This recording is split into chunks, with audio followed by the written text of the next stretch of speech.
ओम श्री सद्गुरु अक्कलकोट निवासी राजाधिराज योगीराज श्री स्वामी समर्थ महाराज की जय। श्री स्वामी समर्थ सगळ्यांना माझ्या स्वामी समर्थ सेवा मार्ग या यूट्यूब चॅनलमध्ये तुमचं सगळ्यांचं खूप खूप मनापासून स्वागत। आजच्या व्हिडिओमध्ये आपण पाहणार आहोत विवाह लवकर जुळण्यासाठी किंवा लांबणीवर पडलेले विवाह लवकर होण्यासाठी, वेळेवर होण्यासाठी आपण काय उपाय करू शकतो। उपवर किंवा उपवधूने काय उपाय करायचा आहे, तो कसा करायचा आहे आणि कधी करायचा आहे हे मी तुम्हाला सांगणार आहे। तर व्हिडिओ शेवटपर्यंत नक्की बघा। आता आजकाल आपण बघतो की मुलं मुली उपवर किंवा उपवधू असतात, मुलं मुली असतात, त्यांना योग्य जोडीदार मिळावा अशी इच्छा असते किंवा घरातले लोकही त्यांच्यासाठी खूप प्रयत्न करत असतात योग्य जोडीदार मिळण्यासाठी। पण त्या मुलांचे किंवा मुलींचे विवाह हे लांबणीवर गेलेले असतात, वेळेपेक्षा त्यांना लेट झालेलं असतं किंवा वेळेवर व्हावेत असं वाटत असतं पण ते होत नसतं। अगदी मुलं मुली दिसायलाही छान असतात, शिक्षण झालेलं असतं, स्वतःच्या पायावर उभे असतात, पण तरीही विवाह जमत नाही, योग्य किंवा मनासारखा जोडीदार मिळत नाही। हा प्रश्न आपण आज खूप मोठ्या प्रमाणात बघत आहोत। याला वेगवेगळे कारणं असू शकतात। कधीकधी ह्या गोष्टीसाठी पितृदोष कारणीभूत असतो किंवा वास्तूमध्ये काही दोष असला किंवा आपले काही पूर्वजन्मीचे दोष असतील, पितृदोष असतील, तर ह्या विविध कारणं वेगवेगळे असू शकतात। पण प्रश्न मात्र आजकाल खूप जणांना हा प्रश्न भेडसावत आहे। तर यावर काय उपाय करायचा आहे ते मी तुम्हाला सांगते, नीट लक्ष देऊन उपाय ऐका। आता ज्यावेळेस उपवर किंवा उपवधू म्हणजे मुलगा किंवा मुलगी कोणीही लग्नाची असेल आणि त्यांना मनासारखा जोडीदार मिळत नाही आहे, तर इच्छित मनासारखा जोडीदार मिळण्यासाठी आपल्याला ही सेवा करायची आहे। ही सेवा करण्यासाठी तुमच्याकडे महामृत्युंजय यंत्र पाहिजे, जे तुम्हाला कुठल्याही जवळच्या श्री स्वामी समर्थ केंद्रामध्ये मिळून जाईल किंवा कुठल्याही पूजा साहित्याच्या दुकानामध्येही मिळून जाईल।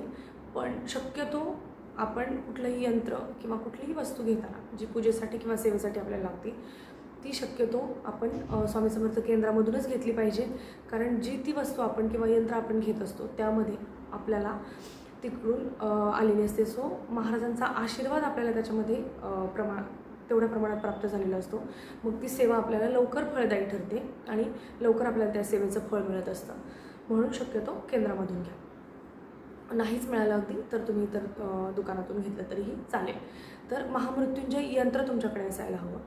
आता महामृत्युंजय यंत्र असल्यानंतर त्याच्यावर सेवा कशी करायची, जर लग्नासाठी एक मुलगी आहे आणि तिला जर उपवर पाहिजे असेल, इच्छित वर पाहिजे असेल, तर मुलगी जर ही सेवा करत असेल तर त्या मुलीने स्वतः ही सेवा करायची। मुलगा असो किंवा मुलगी असो, आपल्याला इच्छित जोडीदार किंवा मनासारखा जोडीदार मिळण्यासाठी ज्याचा विवाह करायचा आहे त्या स्वतःने ही सेवा करायची, मुलगा किंवा मुलगी। आता जर मुलगा ही सेवा करत असेल लग्न लवकर होण्यासाठी, लवकर जमण्यासाठी किंवा लांबलेलं लग्न लवकर होण्यासाठी, वेळेवर होण्यासाठी हा उपाय जर मुलगा करत असेल तर ते महामृत्युंजय यंत्र घ्यायचं आहे आणि त्याच्यावरती आपल्याला एका मंत्राने अभिषेक करायचा आहे। तो मंत्र आहे ओम त्र्यंबकम यजामहे सुगंधिम पत्नी वेदनम उर्वा रुकमिव बंधनान मृत्युर्मोक्षीयमामृतात। मंत्र मी परत एकदा सांगते, ऐका।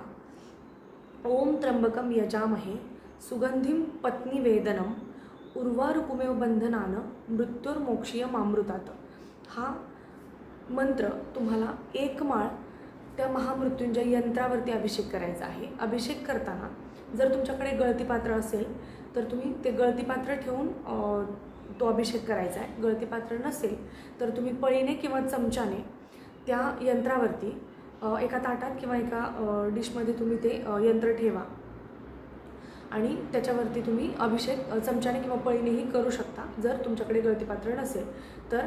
हा जो मंत्र मी तुम्हाला सांगितला आहे तो मंत्र त्या मुलाने ओम त्र्यंबकम यजामहे सुगंधिम पत्नी वेदनम उर्वा रुक्मिव बंधनान मृत्युर्मोक्षीयमामृतात हा एक माळ मंत्राचा जप करून तो अभिषेक त्या महामृत्युंजय यंत्रावरती करायचा आहे आणि ते पाणी त्या मुलाने ते तीर्थ किंवा पाणी, तीर्थच असतं ते तीर्थ, ते ग्रहण करायचं आहे। तर हा उपाय आपल्याला सलग 40 दिवस करायचा आहे। कोणीही करा, मुलाने करा किंवा मुलीने करा, पण आपल्याला मनोवांछित जोडीदारासाठी हा उपाय सलग 40 दिवस करायचा आहे. आणि जर हीच सेवा जर मुलगी करत असेल तर मुलीने कुठला मंत्र म्हणायचा आहे? ओम त्र्यंबकम यजामहे सुगंधिम पती वेदनम उर्वारुकम बंधनान मृत्युर्मोक्षीय मामृतात. मी मंत्र परत एकदा सांगते. ओम त्र्यंबकम यजामहे सुगंधिम पती वेदनम उर्वारुकमेव बंधनान मृत्युर्मोक्षीय मामृतात. हा मंत्र मुलीने म्हणायचा आहे. आणि सेम महामृत्युंजय यंत्रावरती या मंत्राचा एक माळ जप करून ते तीर्थ त्या मुलीने घ्यायचे. 40 दिवस सलग ही सेवा करायची आहे. आणि मुलींसाठी मासिक धर्म जेव्हा येतो तेव्हा ते 4 ते 5 दिवस सोडून परत ती सेवा सुरू करायची आहे. म्हणजे जर 20-25 दिवस तुम्ही सेवा केली आहे तर परत ते मासिक धर्माचे 4-5 दिवस सोडून द्यायचे आणि परत ती सेवा उरलेले तुमचे काय 10-15 दिवस राहिलेले असतील ती सेवा तुम्ही पूर्ण करायची आहे. पण 40 दिवस सलग ही सेवा करायची आहे. तुम्हाला या सेवेचा नक्की अनुभव येईल. आणि जेव्हा आपण ही तोडगे किंवा काही आपले प्रश्न सोडवण्यासाठी ही सेवा करत असतो किंवा तोडगा म्हणून काही उपाय करत असतो त्यावेळेस आपल्याला नित्यसेवा ही करायची आहे. नित्यसेवा म्हणजे 3 अध्याय क्रमशः स्वामीचरित्र सारामृताचे आणि 11 माळी श्री स्वामी समर्थ मंत्राचा जप. आणि कुठलीही सेवा करताना किंवा प्रश्नांसाठी तोडगे किंवा सेवा करताना आपल्याला हे पुस्तक खूप गरजेचं आहे. नित्यसेवा स्तोत्र आणि मंत्र. आणि नित्यसेवा करण्यासाठी क्रमशः 3 अध्याय वाचण्यासाठी हे श्री स्वामीचरित्र सारामृत हे पुस्तक आपल्याला खूप गरजेचं आहे. कारण कुठलीही सेवा करायची असेल, काही उपाय करायचा असेल तरी आपण सगळे स्तोत्र किंवा मंत्र याच पुस्तकामधून वाचत असतो. तर हे पुस्तक सगळ्यांकडे असायला हवं.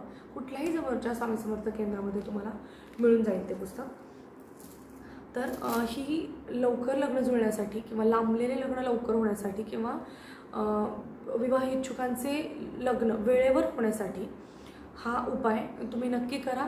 आणि आलेला अनुभव तुम्ही नक्की शेअर करा. तुम्हाला नक्कीच चांगला अनुभव येईल. कारण हा अनुभव खूप जास्त लोकांनी घेतलेला आहे. त्यांना हे अनुभव आलेले आहेत आणि त्यांचे लग्नही वेळेवर झालेले आहेत. तर तुम्हीही अगदी विवाह इच्छुक असाल किंवा तुमच्या घरात कोणी विवाह इच्छुक असेल तर त्यांनी हा उपाय स्वतःने करायचा आहे. तो उपाय नक्की करा. आणि जर याच्याबद्दल तुम्हाला काही प्रश्न असतील तर कमेंट बॉक्समध्ये नक्की विचारा. व्हिडिओ आवडला असेल तर चॅनलला सबस्क्राईब करायला विसरू नका. व्हिडिओ लाईक आणि शेअर नक्की करा. पुन्हा भेटूया अशाच एका नवीन व्हिडिओमध्ये नवीन सेवेसहित नवीन माहितीसहित. तोपर्यंत सगळ्यांना श्री स्वामी समर्थ.